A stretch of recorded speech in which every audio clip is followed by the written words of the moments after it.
Je voulais qu'on commence un peu la conversation avec Raymond sur le titre, Entre-temps, qui me paraît être déjà très fécond. C'est-à-dire, c'est quoi pour un photographe de faire des photos dans un entre-temps? Et effectivement, entre-temps, ça veut dire qu'il y aurait d'autres temps qui seraient des temps plus forts. Entre-temps, c'est un mot qui... Dans le langage commun en français, c'est entre-temps, c'est entre deux choses importantes, il y a un entre-temps, quoi. Or, qu'est-ce que ça veut dire pour un photographe comme toi, Raymond, d'être au travail, d'être en activité en tant que photographe? Qu'est-ce que ton œil fait quand tu es entre-temps? Qu'est-ce qui se passe dans cet entre-temps qui est un temps mort où on peut se reposer, flâner, ne pas être en activité, et pourtant tu es en activité, tu fais des choses. Et bon, après je vais te proposer qu'on décline quelques thèmes. Pour moi, ce livre, qui est un livre... Tu aurais pu l'appeler Ronde de nuit. C'est vraiment un livre nocturne, quoi. C'est un livre de la nuit. Qu'est-ce que fait un photographe la nuit, quoi? Quelle est son activité? Quelle est sa promenade nocturne pour choper, capturer ces temps étranges qui sont effectivement des temps que je pourrais dire d'un mot, qui sont des temps de solitude, voilà. Oui, je commencerai par c'est pas une anecdote, mais c'est une histoire vraie, parce que c'est quand même une anecdote, mais en 1978, je me suis présenté à l'agence Magnum. Et je ne sais pas à quel moment, surtout avec des photos que j'avais commencé à faire depuis 1977, j'avais montré des photos que j'avais faites dans l'île de San Clemente, en Italie, quand j'avais rencontré Franco Basaglia, le psychiatre, et la psychiatrie alternative. Mais elle n'était pas encore aboutie, mais il y avait des photos, donc j'avais montré ces photos. Et ce meeting était chez moi, dans mon appartement, dans mon atelier, et je pense qu'ils avaient l'idée, bien sûr, de me faire rentrer directement comme associé, non comme nominé, mais donc, parce qu'il y a 3 statuts, il y a nominé, comme on dit, associé, puis membre. Pour rentrer à Magnum, vous avez compris? Pour rentrer à Magnum, c'est une coopérative, voilà. Et je ne sais plus qui. J'avais montré des photos, j'avais été voir quelques photographes, Elliot Erwitt, et il y avait des photographes très dynamiques qui étaient autour de moi, des Français, bien sûr, Guy Lequerec, Gilles Pérez, etc., qui étaient, bien sûr, des militants pour que je rentre. Et il y a quelqu'un qui m'a dit, je ne sais plus si c'est Elliot ou quelqu'un d'autre, il m'a dit, mais tu as fait des photos dans ta rue, près de chez toi, dans ta vie quotidienne, tu as fait des photos. Je suis devenu rouge. Merde. Et là, moi, j'étais effectivement le produit parfait du reporter, prêt à partir, voilà, prendre le premier avion à Roissy ou je sais pas où, voilà, pour aller faire la guerre, je sais quel quoi. Et j'avais pas fait de photos. J'en avais fait quelques-unes, mais j'avais pas confiance en moi. Et je savais que, en fait, c'était quand même Magnum, ça. C'est ça, Magnum. C'est des photos aussi bien à la guerre d'Espagne, bien sûr, mais aussi bien des photos comme ça dans la rue, de Cartier-Bresson. Voilà. Et je savais très bien que, depuis longtemps, j'avais bien sûr discuté longuement, on avait tous réfléchi de faire des photos comme ça de ses proches. Et j'avais pris connaissance. Moi, c'est très tard c'est quand je suis arrivé à Paris en 58, mais en 59. Je me rappelle, c'était dans l'île Saint-Louis, au café Les Sports. Il y a un ami de Foucheron qui était mon patron un peu. Il m'a dit, tu connais Cartier-Bresson? Je dis, qui? Cartier-Bresson. Ah non. Donc, c'était le grand mot. Je me suis dit, c'était très connu déjà. Il faut que tu lises, il faut que tu vois, etc. C'était en 59, quoi. Et donc, c'est vrai que ce fait que j'avais pas de photo personnelle pour me présenter à Magnum, j'avais pas amené un dossier ou j'avais pas fait de photos assez suffisamment intéressantes, je me suis dit il faut que je me rattrape. Voilà, il faut que je rattrape. Et à partir de ce moment-là, bon, je suis rentré comme associé, bien sûr, et après je suis passé comme membre l'année suivante, mais néanmoins, je suis parti tout de suite à Beyrouth, parce qu'on m'a envoyé à Beyrouth, mais néanmoins, j'ai commencé à photographier. J'étais très seul à cette époque-là, je le reconnais. D'ailleurs, tout le livre, presque dernière image, c'est la rencontre avec Claudine. On voit bien que là, il y a un changement, mais on ne le voit pas, mais on voit Claudine, quoi. Voilà, c'était une photo... Joyeuse. Joyeuse, voilà. Et donc, je n'osais pas faire des photos comme ça, dans les rues, dans le métro, dans un café. J'avais peur. Alors que c'était incroyable, j'avais pas peur à je sais pas où, avec des combattants ou je sais plus quoi, voilà. Et j'avais peur. Et donc j'ai commencé à apprendre, effectivement. J'ai commencé à bien regarder certains photographes que j'aimais bien, notamment Gilles Pérez, par exemple. Mais lui aussi, il travaillait beaucoup sur l'Irlande. Guy Le Guérec, il travaillait tous sur la Bretagne. Il n'y avait pas tellement de photographes qui faisaient des photos dans Paris. Et puis avoir son Leica comme ça en bandoulière, est-ce que c'est pas un peu ridicule tout ça? Et voilà. Bon. Et puis on n'est pas obligé d'avoir un Leica et on peut faire ça avec n'importe quoi, quel appareil. Et donc c'est vrai qu'à partir de ce moment-là, je crois que je me suis dit il faut faire un effort, faut travailler, il faut photographier des choses qui sont autour de toi. Et or que c'était étrange parce qu'en tant que cinéaste en 78, j'avais déjà j'avais fait plusieurs films. Enfin, je m'apprêtais à faire Reporter, puisque je l'ai fait en 80, Reporter. Mais néanmoins, j'avais presque déjà une démarche, quand même déjà de temps faible en cinéaste. J'avais fait San Clément et tout, des choses où je tournais sur des choses où il se passait pas grand-chose.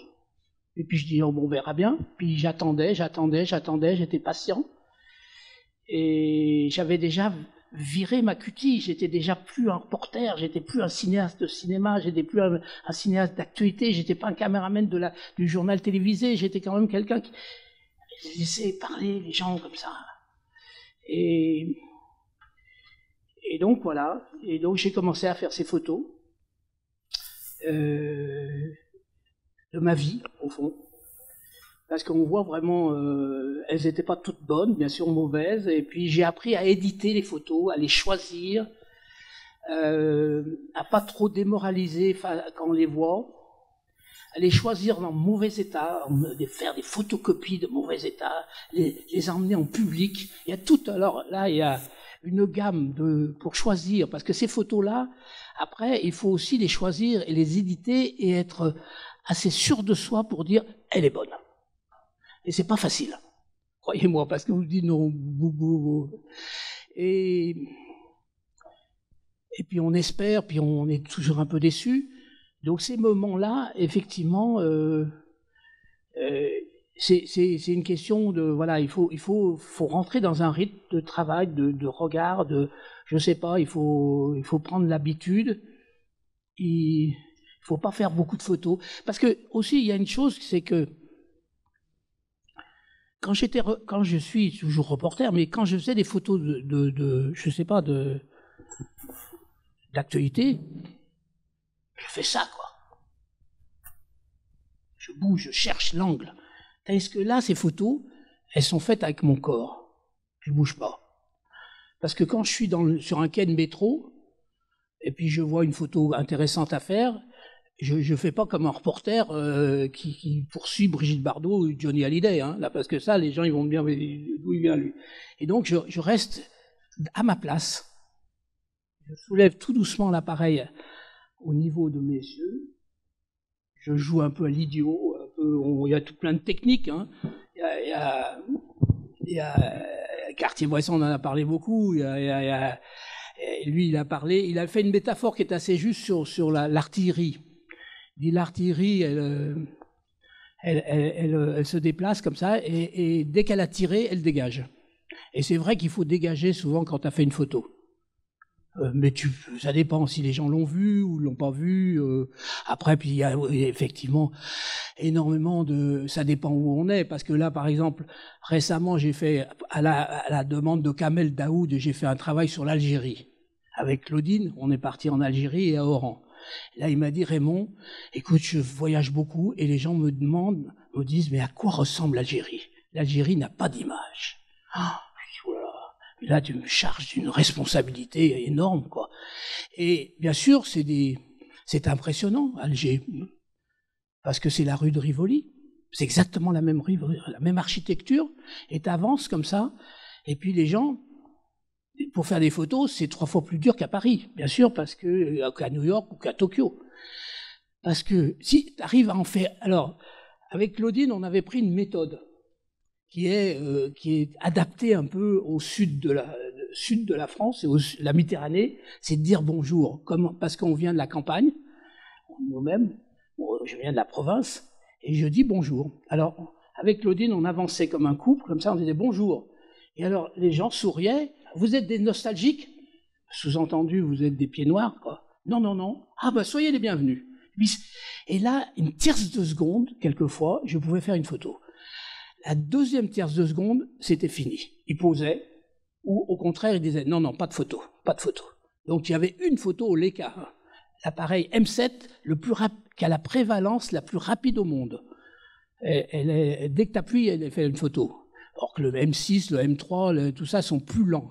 Donc, ça, c'était une autre technique. Mais donc, quand on est dans les rues de Paris, faire des photos, alors on peut jouer un peu aux touristes, on peut jouer à quelqu'un qui est... Voilà. Et puis aussi, de faire des photos des gens avec qui tu es, ou tu as rendez-vous, que tu aimes bien, et d'un seul coup, tu vas prendre ton appareil, tu vas le mettre à ton front, comme ça, et ils vont être gênés, parce que c'est un peu agressif, quoi.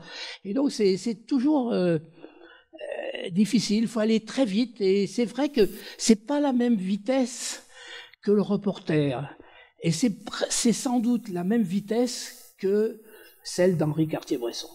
Quand il parle de vitesse, et de Robert Frank aussi, un autre photographe suisse que nous aimons bien tous, c'est-à-dire un prolongement de ton corps, un prolongement de ta tête, de ton esprit, qui n'est pas, qui fait que l'acte photographique devient un peu transparent, devient naturel.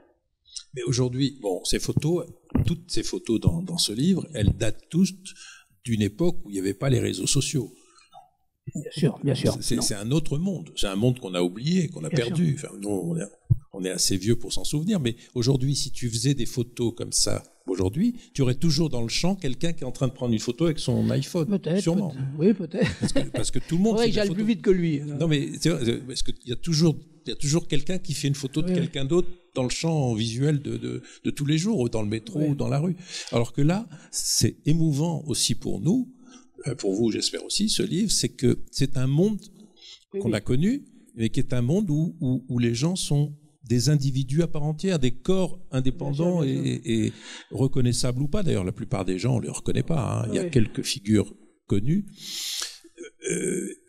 Il y a une chose qui m'a beaucoup touché dans ce choix de photos que tu as fait, c'est quand même la présence du cinéma, quoi. Le cinéma est là, quoi. Et pas n'importe quel cinéma. Bien sûr. Pas n'importe quel cinéma. Un cinéma, d'abord en noir et blanc. Il n'y en a pas tant que ça dans les années 70-80.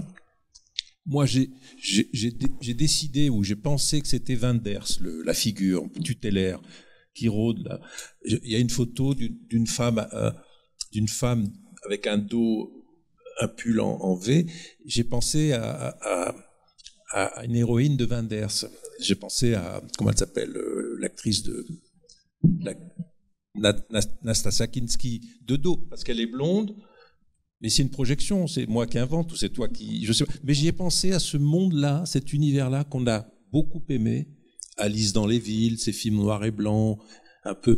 Et à l'époque, la thématique, c'était effectivement la ville, la solitude, l'errance, tout ça, les les rencontres un peu hasardeuses dans des bistrots, dans des roulottes un peu de nourriture. C'est cet univers-là que tu recrées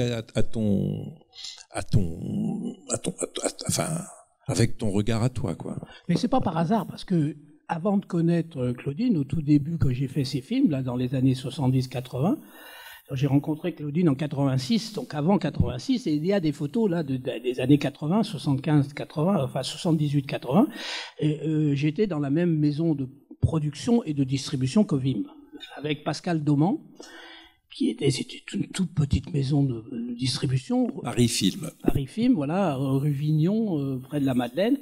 Et donc je croisais bien sûr Vim qui venait sortir ses films, voilà, des premiers films en noir et blanc. Il sortait au Saint-André-des-Arts, c'était un peu cette époque-là. Et des films, les miens aussi sortaient au Saint-André-des-Arts et restaient très longtemps comme ça. Et c'était l'idée du. Je sais que Reporter, il est resté 7 ou 8 mois comme ça. Voilà, une seule salle de cinéma, quoi. La Salamandre, la mythologie du Saint-André-des-Arts, c'est qu'il avait gardé la Salamandre, le film d'Alain Tanner, pendant presque 1 an, et ça avait été un succès colossal. Une salle, énorme succès. La Salamandre, très beau film. Oui, absolument. Et donc effectivement, le noir et blanc, Roby Muller, enfin moi j'avais appris comme ça qui a fait la photo, j'étais bien sûr. Et Vim aussi, qui parlait très bien français, je l'avais croisé comme ça, bien sûr. Et puis c'était aussi, à un moment donné, ça a été aussi la chute du mur, bien sûr. Quand il est reparti à Berlin, refaire un nouveau film, bien sûr. Et donc, toute cette période-là, Alice et puis l'autre, là, je cherche le nom de l'autre, c'est Au fil du temps, voilà. Ouais, Au fil du temps, voilà. M'ont beaucoup impressionné. Puis il y avait effectivement aussi, bien sûr, alors, si on continue là-dedans, les films tchèques, bien sûr. Les premiers films tchèques, les Forman, etc., et le noir et blanc.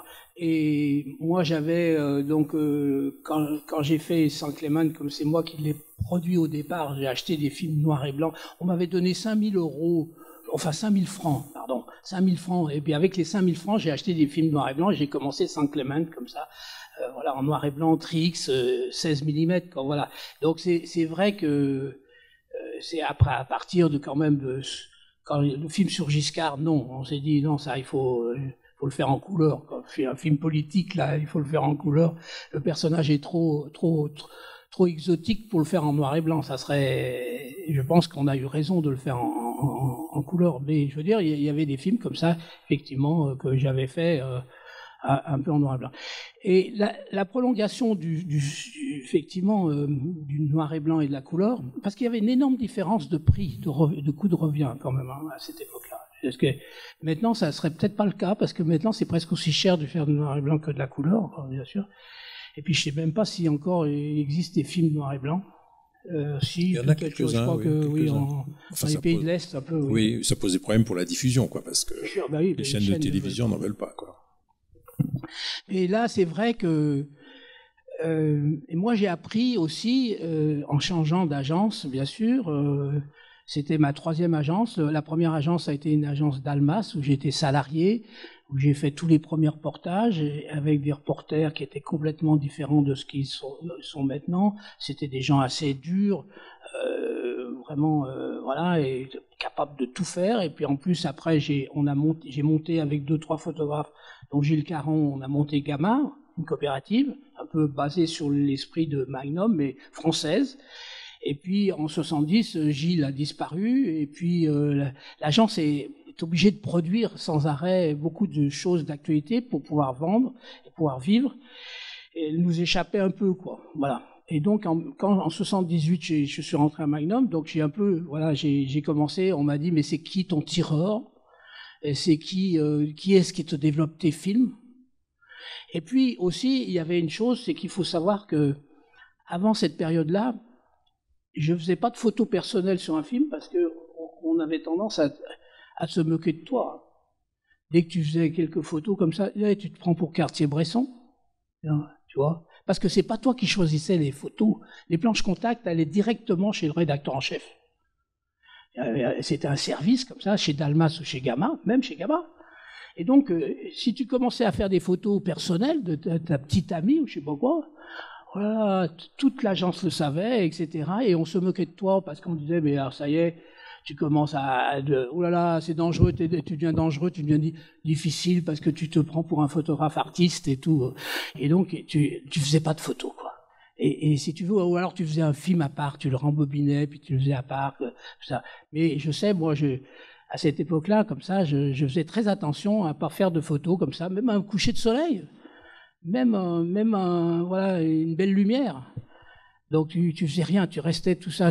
Et ou alors fallait faire un film à part. Et quand je vois mes planches contact de cette période, il y a rien et j'aimerais bien avoir quelque chose. Je me dis mais pourquoi j'ai pas fait quelques photos comme ça, des à côté ou entre-temps, je sais pas quoi. Mais là non, entre-temps il n'existait pas. Et c'est vrai que il y a quelques photos perso comme ça de mes parents, mais très très rares. Que j'allais voir le gars qui développait chez Dalmas, chez Gamma, je lui disais, tu peux me développer ça en douce, comme je lui donnais 3 films, comme ça. Ouais, je lui donnais un pourboire, ou je lui payais à manger le repas le soir, il me développait mes films. Mais c'était vraiment comme ça, parce que sinon, ça allait direct chez Enroth, ou le rédacteur en chef, quoi, qui dirait qu'est-ce que c'est que ça, etc. Même les photos, quand tu rends compte que mes parents étaient encore vivants à cette époque-là, ils vivaient dans une ferme avec une toile cirée magnifique, tout. Ça aurait été un sujet formidable, même pour une agence, même pour la diffusion. Mais c'était pas question de faire une diffusion de ces photos-là, de cette France-là, quoi. C'est fou. Alors que c'était notre propre agence, Gamma, c'était notre propre agence. Mais on ne pouvait pas imaginer que ces photos auraient une valeur, quoi. Voilà. Moi, je sais qu'il est arrivé en 70 un grand angle. Leica a fait fabriquer par Schneider un 21 mm. Exceptionnel. Il y a Philippe John Griffith, il a fini la guerre du Vietnam avec, McCullin, pas Gilles Caron, parce que Gilles, il était Nikon. Il avait le 28, il n'était pas Leica. Et ce 28, si tu tenais droit, si tu penchais pas, il n'y avait pas trop de fuite. Il était incroyable. Et surtout, quand tu es dans une voiture, une DS avec Mitterrand ou Giscard d'Estaing, il est parfait, quoi. Impeccable, tu vois, il fait presque le niveau, il faut faire la bulle, toi tout seul, faut pas le pencher. Et ça a été, voilà, c'était des photos comme ça. Et moi, je sais que j'ai fait une photo de mon père au moment de l'affaire Claust. Quand je suis parti comme ça, à un moment donné, il m'a dit, mais qu'est-ce que tu fais à partir comme ça? Qu'est-ce que tu trouves? C'est tout bout là-bas. Pourquoi tu repars encore? Et j'ai été pris de court. Après, plus tard, j'ai répondu à mon père sans arrêt, pour lui dire, mais tu sais, c'est des éleveurs comme toi, c'est des paysans comme toi, tu sais, ils sont là parce qu'on les embête, et je pense que tu pourrais les comprendre très bien, et j'avais pas su répondre, mais j'avais fait cette photo 21 mm de mon père comme ça, et quand je suis revenu, il n'était plus là. Donc, j'avais cette photo encore de lui, quoi. Voilà. Et donc c'est vrai que ça m'arrivait à faire quelques photos un petit peu perso comme ça, mais pas systématique pour en faire un livre ou pour en faire un travail. Donc c'est beaucoup plus tard, en rencontrant Claudine, que j'ai commencé à faire aussi des photos de famille. Ça aussi, ben là. Alors pour les photos de famille, c'est une petite anecdote encore. Je connaissais déjà Martin Parr. Même en 80, il était déjà là. Il était en noir et blanc d'ailleurs, il faut savoir. Il est rentré à Magnum plus tard. Et j'avais été surpris par ses cadres, en noir et blanc, avant qu'il fasse de la couleur. Et il avait comme moi, il avait acheté à Hong Kong, quelque part, un Plobel. Ce fameux appareil allemand, fait par des Japonais, qui avait mis un 55 Nikon. 55, tout le monde sait un peu ce que c'est un 55, c'est un petit télé quand même, c'est un 55, c'est un 50, quoi. Mais sur un 6.7, ça devenait un 28. Et bon, oui, d'accord, ok. Et pourquoi? Et ça ne déforme pas. Si vous pouvez regarder, là, il a fait du numérique un peu, là, mais il doit y en avoir quelques-unes qui traînent avec son Plobel, là, tout ça, son Plobel.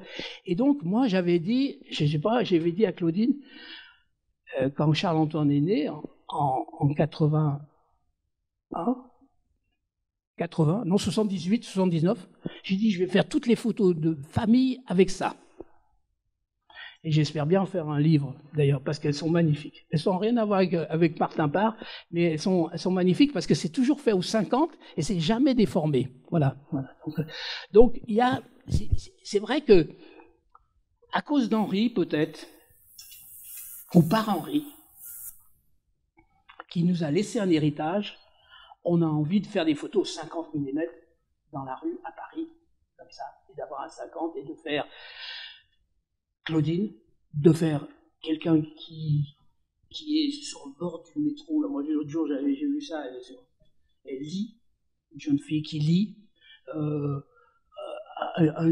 belle lumière, quelqu'un qui court dans la rue, une photo comme ça, et il faudrait pas... Et donc, c'est vrai que pendant ces années-là, en me disant, je rentre à Magnum, il faut que tu fasses des photos à la Cartier-Bresson. Et tu les réussisses, et qu'ils soient bonnes, et que tu puisses un jour lui montrer. Parce qu'il était vivant, bien sûr. Et en fait, il en foutait complètement, mais voilà. Moi, il avait été séduit parce que il m'avait pris connaissance de moi quand j'avais été au Chili. Je lui avais donné un petit livre que j'avais fait des Allende en 71, et avec les photos de Burnett, on avait fait un petit livre ces photos de Pinochet de 73, et je lui avais donné un petit livre très militant, comme ça, hors série d'un journal, comme ça. Il m'avait écrit une lettre formidable sur l'engagement, sur le Chili, sur continue Raymond, formidable, il faut faire vraiment, il faut se battre pour, bien sûr, parce que c'était un livre très militant, comme ça, très... Donc il avait plutôt cette image de moi, un peu comme ça, du baroudeur, du reporter engagé.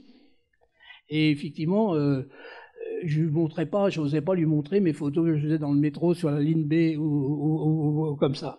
Voilà. Mais je reviens au livre et au choix du livre, des photos du livre. Je me suis dit, mais bon, tu es pas dans la position justement de Cartier-Bresson, de l'instant décisif. Tu es pas non plus dans une posture de guetteur d'image, celui qui guette ce qu'il va prendre, ce qu'il va choisir et lire. Tu es plutôt dans une position, moi c'est ce que je me suis dit, du veilleur de nuit, quoi. T'es une sorte de veilleur de nuit qui ramasse un peu tous ceux qui, dans la nuit, sont dans des bistrots, seuls, des ombres, des fantômes, ou des plans sans êtres humains. D'ailleurs, il y a ce plan où il y a deux personnes qui parlent devant la grande porte de la cinémathèque du Trocadéro. On ne sait pas qui c'est. Bon. Il y a quelque chose du veilleur de nuit. Celui qui...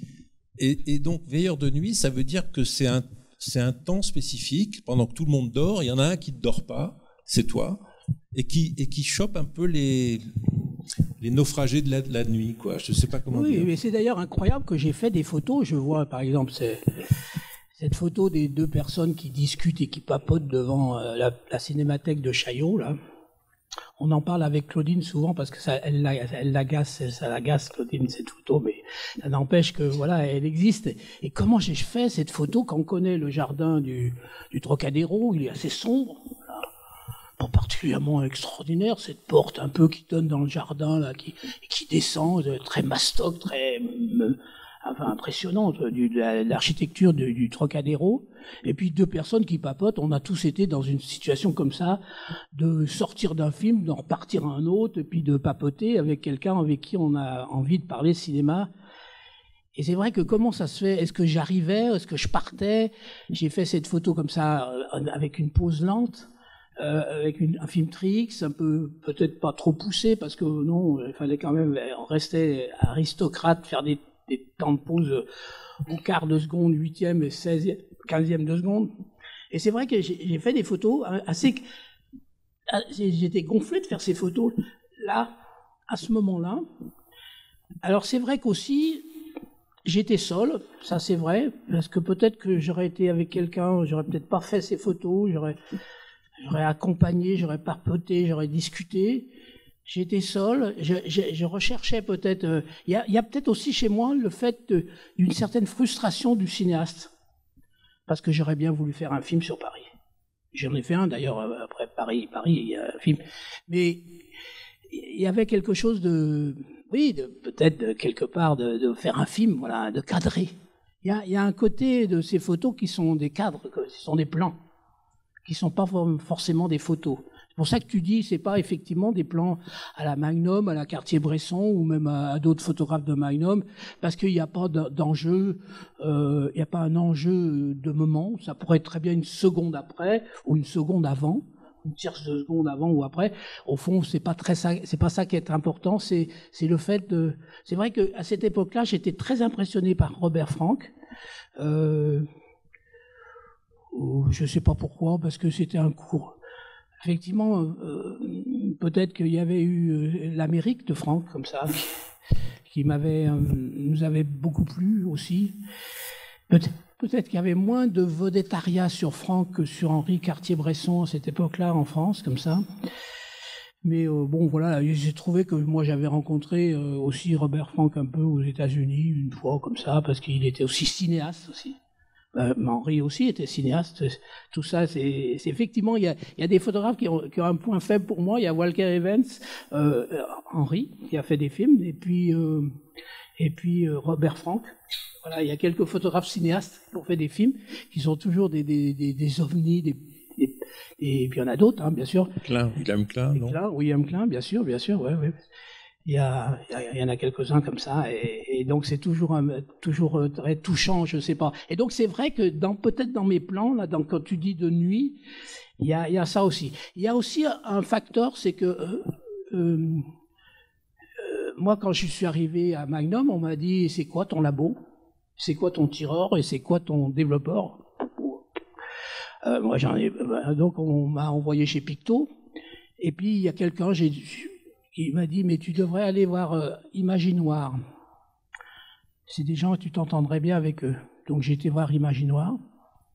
Et puis j'ai rencontré un tireur, là, comme ça, qui venait du Jura, qu'on a parlé un peu, Patrick Toussaint. Et il a tiré mes photos. C'est lui qui a tiré, et c'est lui qui tire toujours mes photos. C'est un Jurassien. Et puis il développait bien aussi là-bas. C'est une école qui était un peu... l'oncle, par exemple, de Patrick Toussaint, c'était le tireur de Jean Loussieff. Et donc Jean Loussieff, dans le milieu de la photo, c'était des tirages déjà beaucoup plus denses. Autant Henri demandait des tirages gris, uniformes, pas de contraste, parce qu'il voulait pas de côté manichéen, pas de bon, pas de méchant, donc très tricks, très américain comme ça. La tricks américaine, parce que l'eau américaine est pas calcaire, et donc elle est meilleure que l'eau française, et donc la tricks réagit pas de la même manière, il n'y a pas de grain, et donc ils sont un peu, tu sais, on le voit bien dans les films maintenant américains, même des films de Wim Wenders qui font aux États-Unis, c'est très très clean, quoi. Et donc c'est vrai que les Américains ont fait une image plus clean en noir et blanc, et donc Cartier-Bresson était plus clean, et que effectivement Jean Loussieff faisait des contrastes. Et moi c'est vrai que quand je donne une photo, comme il n'est pas très loin de Villefranche-sur-Saône, donc voilà, et je donne une photo à Patrick Toussaint, il est reparti là-bas dans sa montagne maintenant, et il vient les chercher, il les renvoie et tout. C'est dense. Ces photos étaient tirées par Patrick Toussaint et sont denses. Et à la fois, je suis d'accord pour dire que Paris est une ville difficile, pas très hospitalière de cette époque-là. Je ne la dirais pas d'aujourd'hui. Je vois Paris complètement différent maintenant, parce que je suis papa, parce que je suis marié, parce que je suis autre chose, parce que peut-être... Mais cette époque-là, de 16 ans à 30 ans, j'en ai bavé. J'en ai bavé parce que, comme tout le monde, on a bavé, parce que c'est pas facile de se faire inviter chez des gens. Parce que Paris, voilà, il est 9h du soir, et puis voilà... C'est dur, quoi. C'est une ville dure. Moi, j'ai pas ce sentiment, parce que la période où tu prends ces photos, c'est la période où on allait à la Coupole, à la Closerie des Lilas, on traînait la nuit, quoi. On était seuls. Moi, je parle de moi, là. Et je pense que c'est pareil pour toi. C'est-à-dire que la solitude, la notion de solitude a évolué. La solitude aujourd'hui n'a rien à voir avec la solitude de cette période-là. Il y avait des solitudes. Moi, je pense que le grand thème de ce livre, c'est la solitude. C'est ta solitude projetée sur les solitaires que tu photographies, mais qui te renvoie à toi-même. Il y a un effet miroir qui est très, très émouvant dans ce livre. Vraiment, c'est la solitude, elle est dans les deux sens, quoi. Faut couper la tête de quelqu'un. Ouais. Voilà. Alors ils sont seuls au monde, mais ils s'aiment. Mais moi, je suis pas d'accord parce qu'à l'époque, tu pouvais aller dans un bar le soir tout seul, ou au Select, il y avait des lieux très particuliers, hein, parisiens, le Montparnasse en gros, hein, où tu étais sûr de rencontrer quelqu'un. Soit tu faisais la connaissance avec quelqu'un, le Balzar, on allait au Balzar, soit je vais être trivial, soit tu chopais quelqu'un, une femme, pourquoi pas, parce qu'il y avait la solitude était dans les deux sexes, les gens étaient seuls, quoi. Et on savait, voilà, ça pour moi c'est une image très très, on l'a vécu ça, quoi. Mais aujourd'hui la solitude, parce que même des gens seuls, ils sont toujours avec un portable, donc ils sont toujours en connexion avec quelqu'un d'autre, quoi. La vraie solitude, eux aussi ils sont seuls, hein. Oui, bon, ils regardent dans la même direction, donc ils s'aiment encore, mais moins qu'avant peut-être. Mais c'est vrai que moi, je pense que ton grand sujet, c'est la solitude. Oui, mais c'est vrai. Avant Claudine, il y a avant Jésus-Christ. C'est d'ailleurs la dernière photo, Claudine. Avant Claudine, j'étais seul. J'ai eu, comme tout le monde aussi, des rencontres. Mais c'est vrai que j'étais seul et peut-être que je sais pas, peut-être que j'entretenais ça, peut-être que j'aimais bien ça, peut-être que je forçais ça, peut-être que je sais pas. C'est un sujet aussi, c'est un sujet la solitude. Oui, c'est un sujet et que j'ai porté très longtemps une chose qui est encore aujourd'hui, le fait de mes origines, la ruralité, parce que bien sûr, on l'a. Marguerite Duras. Oui, c'est MD, oui. Voilà, bien sûr, oui. Mais par exemple, une photo comme ça, elle est faite depuis une voiture par la fenêtre avec ma Volkswagen, là, comme ça, et il faut être un peu. Là, le point est pas fait, quoi. Mais voilà, Roland Barthes, bien sûr. Mais c'est vrai que je dois reconnaître, et c'est vrai que les photos que je fais aujourd'hui ne sont plus de voilà, plus du tout pareilles. Et puis les autres photos, l'autre jeu que j'avais aussi un peu préparé, qui est un jeu que j'appelle Extrême Hôtel, qui sont faits toujours dans des lieux à l'étranger, où j'étais à l'hôtel, voilà, et que j'ai fait un peu en dehors de l'actualité. C'est plus exotique, c'est plus pittoresque, ça n'a rien à voir avec c'est moins sol d'ailleurs, c'est moins de solitude parce que effectivement à Calcutta, j'ai pas la même solitude. Parce qu'il y a la foule, hein. Voilà. Il y a la multitude, tu es obligé oui, absolument, de te jauger toi-même à l'aune de la foule qui est là, quoi. Mais ça, cette solitude m'apparaît un tout petit peu aujourd'hui, mais je l'assume, hein, un petit peu exhibitionniste. Voilà. Mais après tout, pourquoi pas? C'est-à-dire, voilà, j'en joue un peu là. Et c'est vrai que de revoir les photos, de faire tirer des petits tirages de lecture, de faire des photocopies, voilà. Vraiment, c'est pas gai cette photo. Et il y a quelque chose, effectivement, à faire valoir, quoi. Mais à la fois, quand je regarde un peu autour de moi, les photographes de ma génération ou ceux qui sont plus jeunes, de la génération qui arrive un peu après moi, à Magnum et tout ça, ou des photographes plus parisiens comme Gilles Pérez par exemple, ou plus provinciaux comme Le Quérec, ils n'ont pas ces trucs comme ça. Et c'est très étrange parce que ils ont vécu pourtant aussi très longtemps à Paris. Et ils sont et voilà, ils n'ont pas la même chose que moi. Et je sais pas, peut-être que c'est mes origines rurales que j'ai eu à vaincre et à surmonter, où on m'a dit ah oui, tu parles mal, tu parles comme un paysan, comme je m'habillais, comment j'avais une chemise comme ça. Dans les premières agences, on se moquait un peu de moi, bien sûr, et puis voilà, dans ma façon de parler. Et puis voilà, puis les gens le savaient, voilà. Et après, ma Magnum. Mais tu en as fait une force. J'en ai fait une force, oui. Mais tu sais, il y a un très beau texte qui s'appelle Le Paysan de Paris, d'un très grand poète français qui s'appelle Aragon. le paysan de Paris, ça veut dire beaucoup de choses. On est peut-être tous un peu paysans, et je trouve que c'est une position très intéressante d'être un peu paysan, parce que de toute façon, ce qui te définit, comme tous les grands photographes, c'est d'être un peu décalé des autres. On a fait une expérience magnifique ensemble il y a 40 ans. Avec Raymond, et on était aux États-Unis à l'époque, je dirigeais les Cahiers du cinéma. Depuis d'ailleurs, j'étais un tout jeune rédacteur en chef, et j'avais dit à Jean-Barc, on part aux États-Unis faire un numéro spécial des Cahiers du cinéma. Et on s'est retrouvés avec Raymond, avec Serge Le Perron et Olivier Assayas. On est parti à Los Angeles et on est resté 3 semaines, je crois, dans un motel qui n'existe plus, qui était génial, le Tropicana. Et j'ai vu Raymond travailler avec nous. Je l'avais embarqué, il avait dit oui. Il était partant pour l'aventure. On avait fait un numéro spécial, on en avait fait même 2, tellement on avait de matière. Et on a rencontré tout le cinéma américain, quoi. Et en même temps, Serge Danet était à New York avec une autre équipe, et donc on a couvert toute l'Amérique.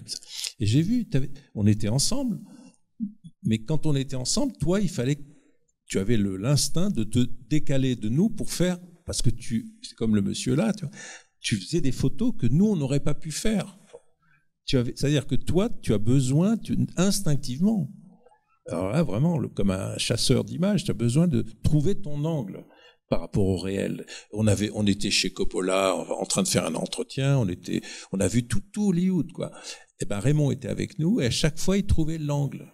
Et qu'est-ce qu'il avait fait, par exemple? Nous, on voit Coppola, lui, il photographie la déesse de Coppola, seule dans le parking de je sais pas quel studio. Donc, il y avait toujours ce souci de ne pas être comme nous, enfin d'être un photographe. Nous, on n'est pas photographe, on n'a pas le même œil. Et c'est un souvenir merveilleux, quoi. C'est vrai que c'est une période américaine. Alors pourquoi? Parce que les États-Unis, effectivement, par les photographes. Par aussi, c'est un grand pays paysan. Les États-Unis, enfin bon, la campagne, c'est grand, c'est vaste et tout. Et au fond, finalement, surtout par les photographes au départ, qui ont photographié la ruralité. D'ailleurs, ce mot vient d'eux, presque, or qu'il est en français aussi. Et c'est vrai qu'ils ont osé, et quand même Strand est venu photographier à Paris pour la France de profil, qui reste, il est venu à quelques kilomètres de la ferme du Garret. À 7 kilomètres, il est venu, à Montmerle, où là, j'ai des cousins qui tiennent un restaurant, et il a photographié la devanture. Voilà. Et je me suis dit, mince, j'avais 7-8 ans, j'aurais pu le croiser avec sa chambre. Voilà. Et donc, c'est vrai que quand je me suis marié avec Claudine, Cojol m'a offert ce livre, La France de profil, une édition rare un peu. Et Strand m'a troublé, parce que je me suis dit, voilà,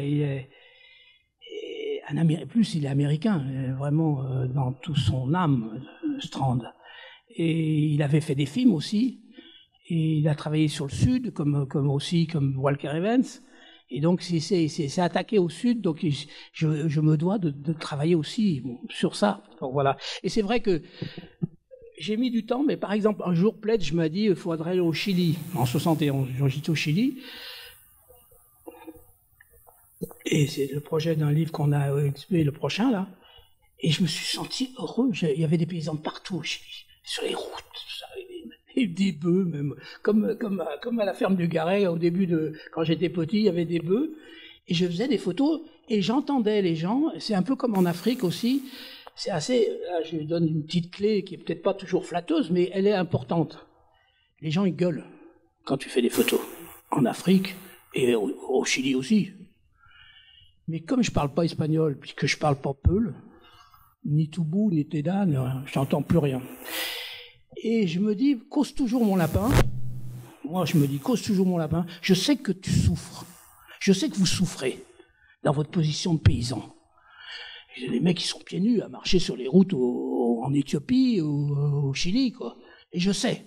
Et malgré qu'il me dit, le gars, il n'est pas très content que je le photographie, ça ne m'empêche pas de le faire, parce que je me suis plus motivé que ça pour faire une photo. Je sais que je dois... Et là, j'entends presque Henri me dire, allez, vas-y, continue, Raymond, tu vois, fais ces paysans. Et donc, puis bon, il se calme, il sourit, moi je souris, puis voilà, ça se passe bien, ça se termine très bien. Mais j'ai fait 3-4 photos quand même, parce que... et c'est vrai que je peux imaginer des amis à moi, plus urbains, ils n'oseraient pas faire ça.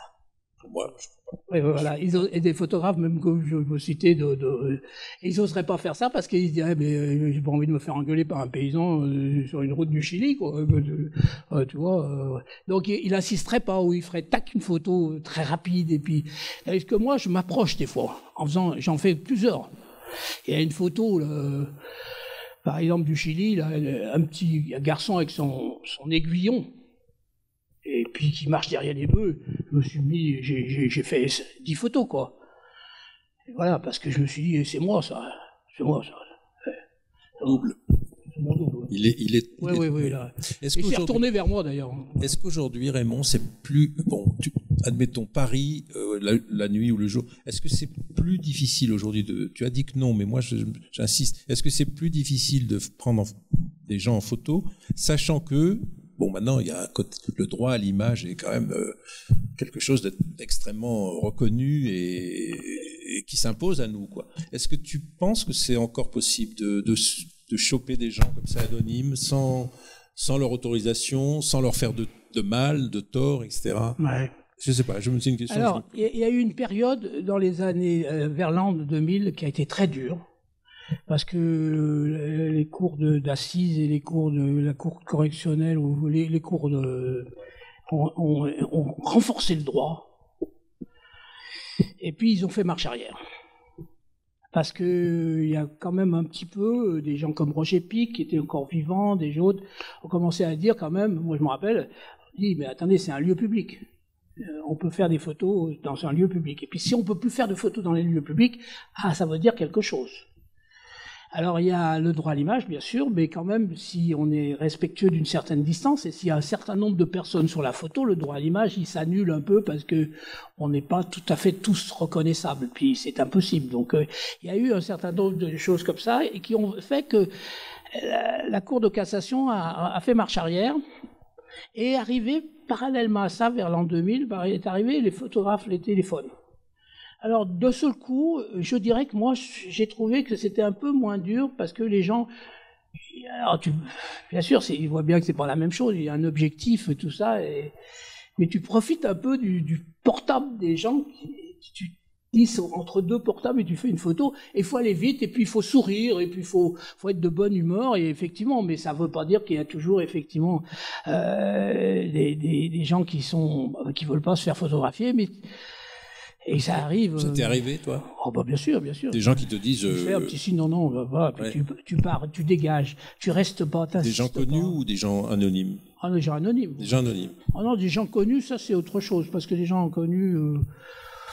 Tu te présentes là, tu te présentes, puis tu vas leur dire, je voudrais faire une photo de vous, est-ce que, voilà, en marchant, ou tu leur dis peut-être plus vivante, comme ça, tu leur essayes de leur vendre une photo dans l'action. Mais c'est vrai que moi je photographie pas, effectivement, il y a des choses que je photographie pas, des enfants par exemple, des personnes âgées non plus. Mais si c'est une silhouette comme ça, c'est faux. C'est vrai que aujourd'hui faire des photos à Paris c'est difficile parce qu'il faut faire un peu de moitié de dos, faut pas faire des faces, faut pas faire des visages, quoi. Chris Marker a fait des photos dans le métro, oui, avec un appareil. C'est pas des lunettes. Ça, oui, ça c'est incroyable. C'est incroyable, mais est-ce que c'est utilisable socialement? Est-ce que c'est au Japon, je crois, non?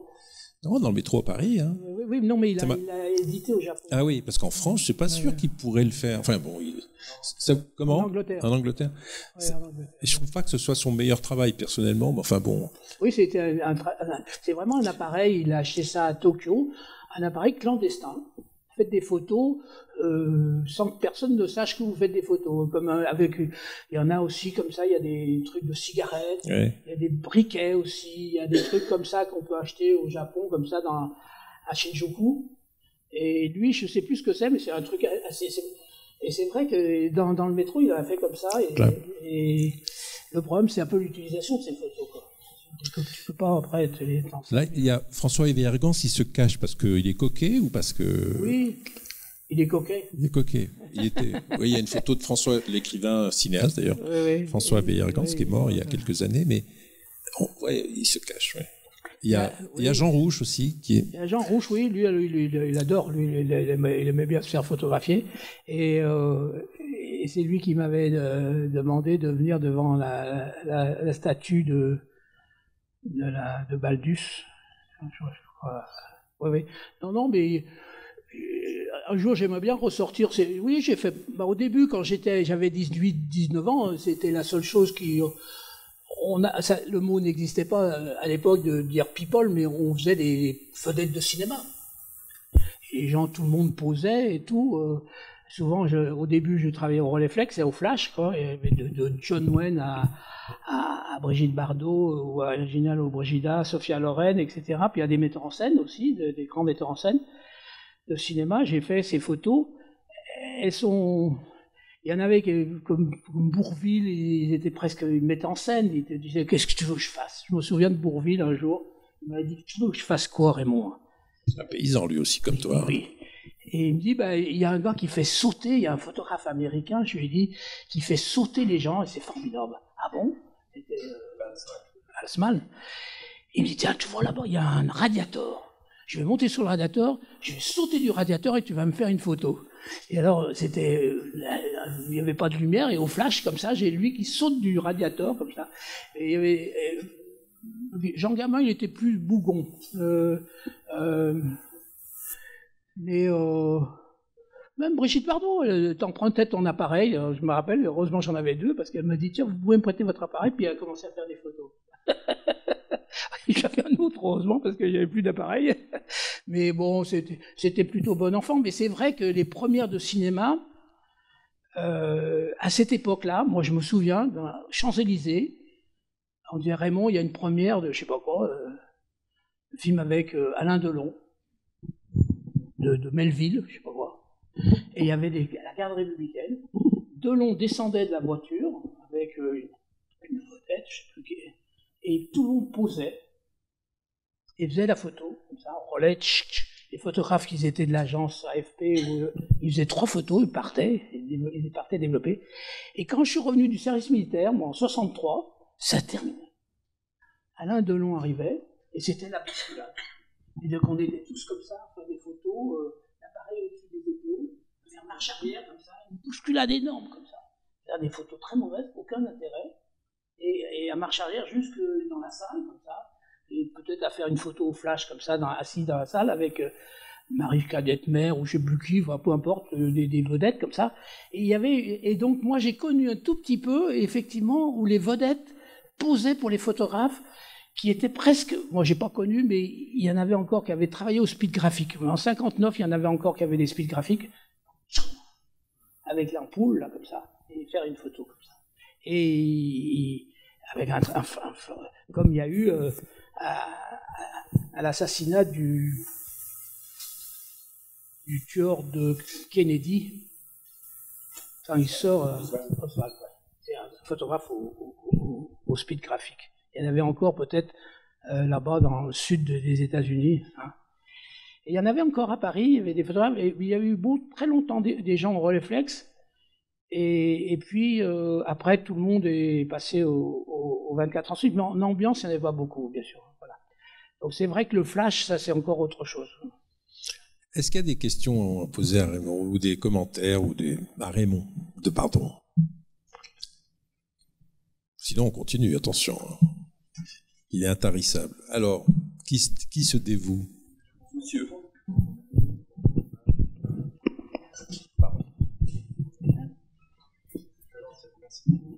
Bonsoir, monsieur, pardon. Tout d'abord, bien entendu, très touché par votre travail, que ce soit pour ce livre-là, puis les précédents, ainsi que les suivants qu'on va découvrir, je pense, avec beaucoup de plaisir. Je me permets la petite intervention pour vous poser cette question. Aujourd'hui, justement, par rapport à ce que vous avez pu vivre, vous, dans les années précédentes, notamment 60-70, quand on parle de la photographie de street photographie sur Paris, justement, je reconnais qu'aujourd'hui, toutes les photos qu'on voit là, aujourd'hui, elles sont vraiment superbes aussi parce qu'il y a des ambiances, des tenues, des véhicules, une ambiance qui est aussi très très photogénique.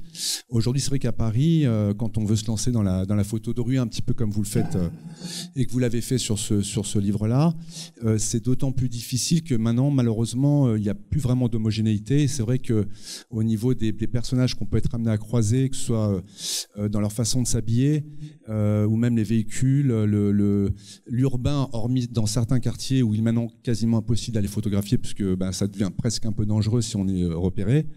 Je voulais savoir si vous, justement, encore aujourd'hui, il vous arrive de partir comme ça, Leica au bras, et de tenter de capter aussi, enfin d'arriver à capter des images qui, esthétiquement parlant, je dirais, pourraient être aussi intéressantes comme ce que vous avez pu vivre dans les années 60, 70, 80. Oui, moi je crois, oui. Ouais, j'ai fait, par exemple, à la demande de France Télécom, oui, la place Vendôme.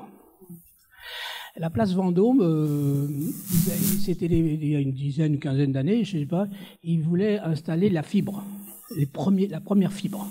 Enfin, ça s'appelait pas Orange, mais enfin c'était pareil, il n'était pas encore. Et donc ils m'ont dit, voilà, on n'arrive pas à avoir les décideurs, les gens, tous les propriétaires, les décideurs, ceux qui sont propriétaires de la place Vendôme, on tombe sur des sociétés de prête-noms. Et on n'arrive pas à avoir les gens pour leur dire, voilà, on va vous équiper. Vous êtes les premiers à Paris à avoir la fibre. Et la fibre, c'est formidable parce que etc., etc.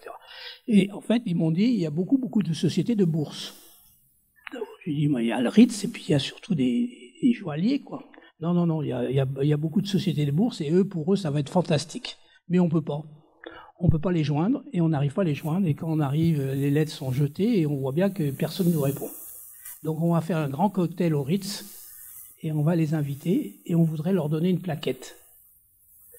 Et dans cette plaquette, on faudrait que vous fassiez des photos de la place Vendôme. Bon, pas facile comme ça, mais bon, je me suis lancé, j'ai dû passer 15 jours à la place Vendôme à faire des photos comme ça, comme un touriste. Bon, c'était pas très difficile non plus, voilà. Et alors, il y a toujours effectivement un peu des gigolos qui viennent avec une jeune fille qui viennent lui acheter, je sais pas quoi, et qui tiennent pas non plus à être très photographiés parce que voilà, ils veulent pas être photographiés. Il y a toujours plein d'histoires comme ça, des couples illégitimes ou je sais pas quoi, des gens, voilà. Donc, il faut aller vite, il faut faire des photos, voilà. De loin un peu, mais sensible, mais quand même des gens. Moi, j'ai fait des photos. Non, c'est simplement une volonté. Je pense que j'en ai bien conscience en faisant ce livre que c'est plus à la mode de faire ça, des photos d'un Paris, dans le métro, comme ça. C'est peut-être ce que disait Serge, les réseaux sociaux, c'est peut-être quelque chose qui a... Voilà, on a changé, on a basculé, on est dans un autre ère, dans une autre période, quoi. Si on fait une photo dans le métro, on la fait et on l'envoie tout de suite comme ça. Et du coup, faire des photos comme ça qui vont être développées, qui vont être dans un livre 200 ou 3 ans après, ou dans une expo à la Fnac, maintenant il n'y a plus de Fnac justement, ou à la Fondation Cartier-Bresson, ou ailleurs, voilà. Donc, d'ailleurs, ces photos n'ont pas été exposées. Vous voyez, ça montre bien que il y a peut-être 20 ans, ces photos auraient été exposées. Sans doute à la Fnac ou dans un autre magasin ou un lieu comme ça, je sais pas, à la Défense ou j'en sais rien, peu importe. Et donc... Ça fait la rareté de ton livre. Oui, ça fait la rareté de mon livre. Oui, donc on est dans quelque chose, effectivement... Non, je pense qu'il y a toujours des photos formidables à faire. Toutes les tierces de seconde. Monsieur là au fond. Pardon, non, allez-y, vous avez le micro? Non. J'en profite, il était pas loin. Bonsoir tout le monde, bonsoir et merci à vous, c'est un plaisir d'être ici. J'avais une question, je reviens sur ce que vous avez dit tout à l'heure, sur la peur de prendre des photos dans la rue, en street photo, ça a changé un petit peu votre perception de la photo. Est-ce que concrètement, ça a changé quelque chose derrière dans votre prise de vue? Le fait d'avoir changé vos habitudes, d'avoir pris les inconnus dans la rue? Bien sûr. Derrière, ça a changé un peu la perspective ou... Ah bah oui, parce que moi, quand j'arrivais quelque part, je mettais mon appareil en bandoulière et puis je faisais des photos et tout le monde s'écartait ou tout le monde faisait pour moi. Oui, c'est sûr. Ou même au Bangladesh, dans des camps de réfugiés, dans des camps de la misère. Tout le monde s'ouvre, tout le monde, ou des combattants, tout le monde monte son fusil. Moi, j'avais passé 10 ans de ma vie à jamais me dissimuler, à faire des photos comme ça. On m'attendait, voilà, presque. Et tout le monde me remerciait. Ils attendaient de la communication, mais c'était pas pourtant Internet à l'époque. C'était quelque chose qui faisait que pour exister, et puis il y avait des gens des ONG, déjà les premières ONG comme ça qui nous faisaient venir un peu comme ça dans des camps de réfugiés. Je me rappelle de Médecins sans frontières comme ça au Bangladesh, voilà. Oui, bien sûr. Mais puis je rencontrais, bon voilà. Un petit peu cette période là on partait faire des rebelles, on partait faire voilà tout. Et puis il y avait la visite de la reine Elisabeth, bon tout ça, et on était accrédités, voilà. Moi j'ai commencé à faire des photos, voilà, c'est peut-être en l'Éthiopie. Alors l'Éthiopie, pour dire, c'est un pays formidable pour ça, parce que l'image n'est pas du tout interdite. Elle est talisman. Ça vient du roi Salomon. C'est une vieille tradition. Et ils ont ce qu'ils appellent des rouleaux. Alors, qu'est-ce que c'est un rouleau? C'est un petit rouleau dans un petit étui en métal où il y a toute la vie de la famille. Comme nous, on a des photos dans notre portefeuille de nos enfants, de nos grands-parents. Et donc, ils ont demandé à un dessinateur des dessins de leur grand-père, de leur père, de leurs enfants, etc., de leur vie familiale, et ils l'ont roulé comme ça, et ça porte chance. C'est un talisman. Et de les avoir sur soi, ça porte chance. Je pense que ça vient de là, d'ailleurs, que nous ayons aussi, sur nous, les photos des gens qui nous sont chers. Ça vient du Salomon, tout ça. Ça vient de l'Éthiopie. Tout vient de l'Éthiopie, n'importe comment. Ils étaient les tops là-bas. Ils étaient très en avance. Et quand tu fais des photos, il n'y a pas d'agressivité, quoi. C'est pas agressif, quoi. Donc c'est vrai que un truc qui est complètement insensé, c'est la route historique. Après, c'est quoi la route historique? Donc les Italiens sont restés 4 ans. Et comme on connaît les Italiens, ils ont fait 600 km de bitume, du nord au sud, comme ça. Et puis ils sont repartis, ils ont été virés. Et alors, bon, d'accord, ok. Et bien si, c'est important, parce que tous les villages, alors ça c'est complètement fou, parce que j'y croyais pas, moi, mes yeux, mais j'ai compris des voyages et des voyages et des voyages. Ils vont dans un autre village, ils passent par la route goudronnée, parce qu'ils aiment bien. Ils ont du bois, 3 tonnes de bois sur eux, comme ça, et sur le goudron, ils sont contents comme ça. Et ils font 500 mètres sur le goudron pour après redescendre dans la vallée, comme ça. Donc tu vois toute la population qui passe là sur le goudron. Moi, je me suis tombé en panne, tu mets 15 jours pour remonter, pour faire ça, tellement tu fais des photos. Et ils sont tous là, et puis tu fais des photos, ils marchent, et puis ils se posent pas, ils s'arrêtent pas, quoi. Donc là, c'est vraiment, ça décomplexe, voilà, de faire des photos comme ça.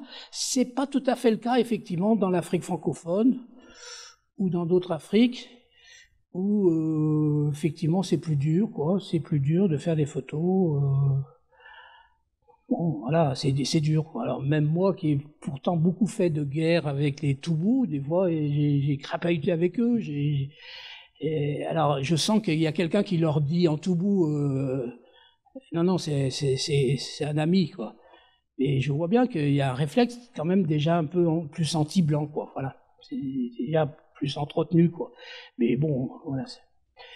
En tous les cas, non, il faut continuer à faire des photos. Voilà. Monsieur. Oui, bonsoir. Merci beaucoup. Moi, j'avais une question par rapport à ce que vous disiez tout à l'heure sur les contrastes et sur la dureté des tirages, en disant que finalement vous étiez d'accord avec les contrastes forts, et dans le même temps que Paris vous semblait moins dur aujourd'hui qu'auparavant. Et je me demandais si votre regard photographique avait évolué et s'il était aujourd'hui plus doux, ou si c'est quelque chose qui dépend du contexte, ou si c'est quelque chose de complètement différent encore. Moi, je crois que j'ai pas changé vraiment. J'ai toujours la Trix à 200 hasards.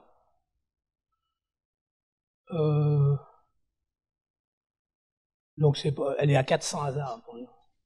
Donc les bons développements, effectivement, c'est important. Il y a 2-3 gars qui développent bien. C'est vrai que j'ai un peu rejoint la théorie Cartier-Bresson parce que lui, il est développé dans le microdol. Vraiment, microdol, c'est un vrai révélateur que tu finis ton développement au bout de la sensibilité, quoi. Si t'es sous ex, t'es mal barré, quoi. Et il avait raison parce que c'est très doux. C'est un révélateur très tendre. On le voit sur ces photos quand elles sont bien imprimées, bien tirées. Chez Genoux en Suisse, là. Waouh. Et tu vois, il y a pas de, c'est pas manichéen. Moi, effectivement, je suis plus manichéen, je suis plus dur comme ça. Mais lui, ça a été aussi peut-être un phénomène militant, que sa douceur, voilà, c'est autre chose. Non, je pense, ça dépend qu'est-ce que je fais. Je suis très doux sur l'Afrique et sur le tiers-monde, le quart-monde. Je suis assez doux parce que je fais attention. Je prends de la plus X même aussi, comme lui, comme Henri ou comme d'autres. Voilà, j'ai sous-développe la plus X. C'est magnifique. En Éthiopie, effectivement, j'ai pas besoin d'être contrasté, quoi. C'est plutôt ça, c'est des photos par hein. C'est une question de lumière et c'est aussi une question de les Africains. Il faut effectivement bien prendre. C'est dur, hein, au point de vue développement, au développement film. Il faut au départ prendre un film. Il faut une très bonne optique aussi. C'est vrai que j'ai un 50 mm, il vaut 9 000 €, quoi. Il est à peau, je sais pas quoi là. Et le M7 est fantastique, il se fait plus, mais il faut vraiment en trouver encore, parce qu'il a la prévalence la plus rapide.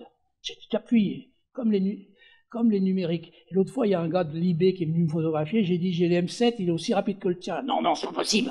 Il était foudrage, parce qu'il voulait que le numérique soit plus rapide que l'argentique. C'est vrai que c'est le seul qu'ils ont fait avant de passer en numérique, ils ont fait un argentique qui est aussi rapide que le numérique. Le numérique est très très rapide. Il a une prévalence, ça s'appelle une prévalence. Le mot. T'appuies, et ils ont calculé, quand t'appuies, la photo se fait. Donc c'est des tierces de seconde, voilà, en laboratoire, qui se sont calculés. Mais, non, c'est vrai que si tu vas en Afrique, tu peux prendre de la Trix, au contraire, parce qu'elle est très bonne, parce qu'elle est douce, comme ça.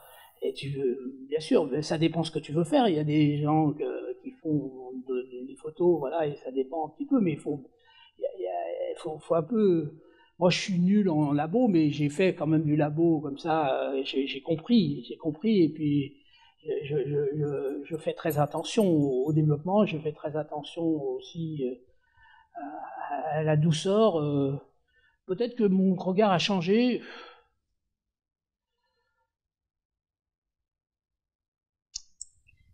C'est-à-dire que quand je vais aux États-Unis, je profite des développements américains, quoi.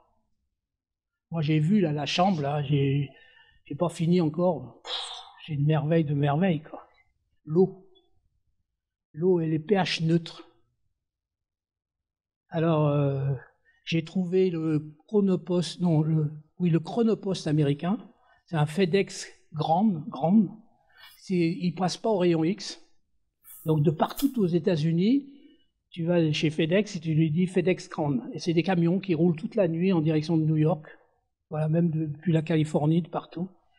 Et c'est parce que si tu fais FedEx normal, c'est comme Chronopost, et ça passe au rayon X. Donc là, les films, faut pas les faire passer.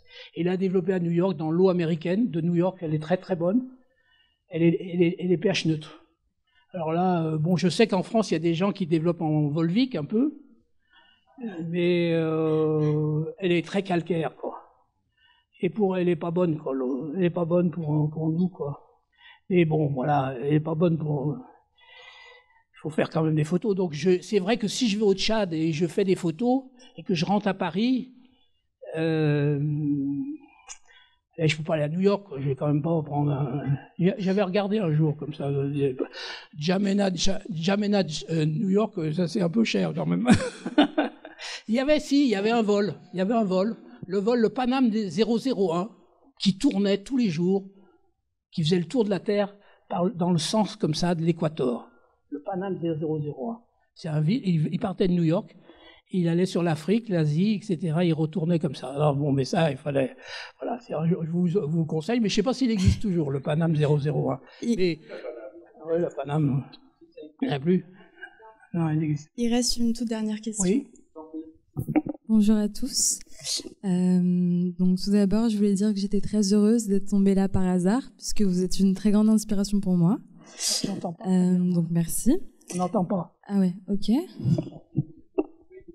Allô? Oui? On m'entend? Ok.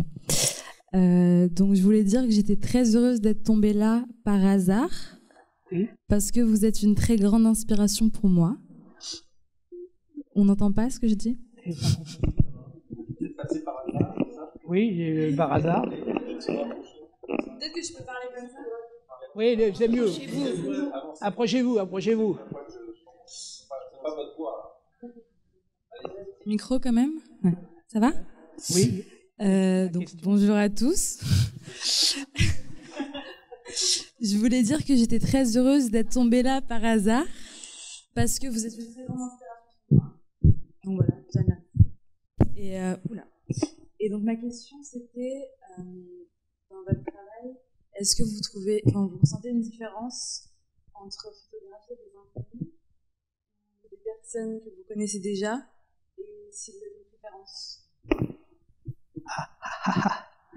Oula, ça c'est une vraie question. Ben, c'est-à-dire que, en fait,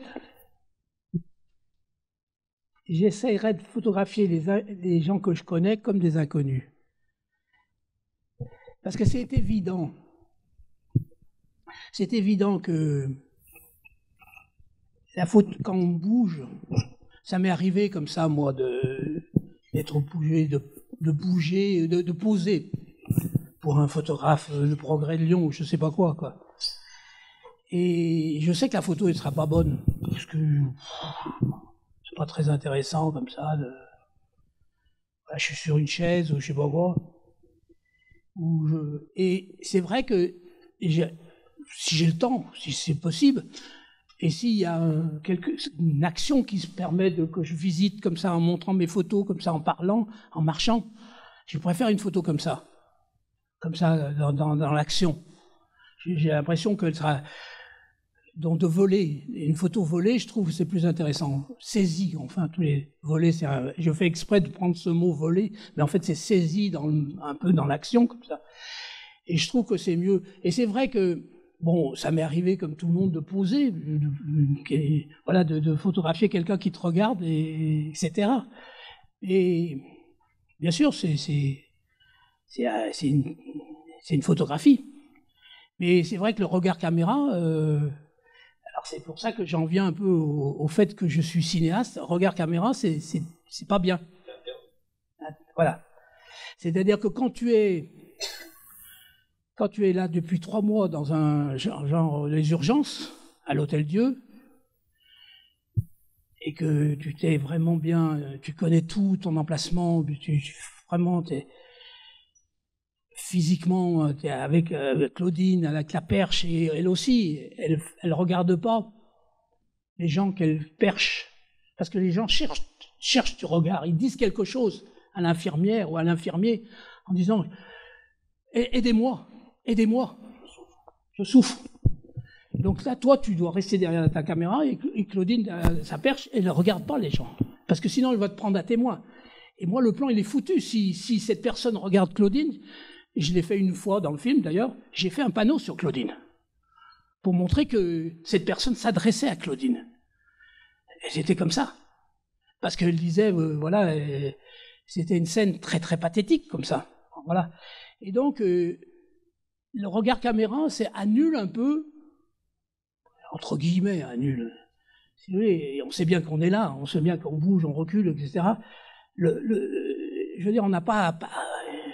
Dans certaines situations, on n'a pas à être là, quoi. Voilà, on est le cinéma direct, comme on appelle le cinéma direct, et donc celui aussi de la photographie, ce qu'on pourrait appeler la photographie directe, c'est-à-dire celle d'Eugène Richard, de William Eugene Smith.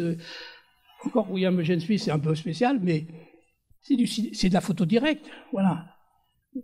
Des photographes du Vietnam, des photographes d'aujourd'hui, des photographes social intéressants, et ils n'aiment pas non plus le regard caméra, quoi. Le regard caméra peut être annulé. Alors bon, bien sûr, je comprends très bien que quelqu'un avec qui te regarde, et ça l'empêche, bon, bien sûr. Mais ça, c'est une autre photo, c'est une photo plus portraitiste, c'est autre chose. Mais nous qui venons de la photographie d'instantané, du social, plus de civilisation, voilà, une photo que je pense que c'est vrai que dans le métro, voilà, je sais pas, ou dans une manifestation, quoi, ou dans des choses comme ça, ou dans la rue, quelqu'un qui marche, il vaut mieux que le regard n'est pas interdit, mais je veux dire, c'est vrai qu'une bonne photo, c'est pas un regard, voilà.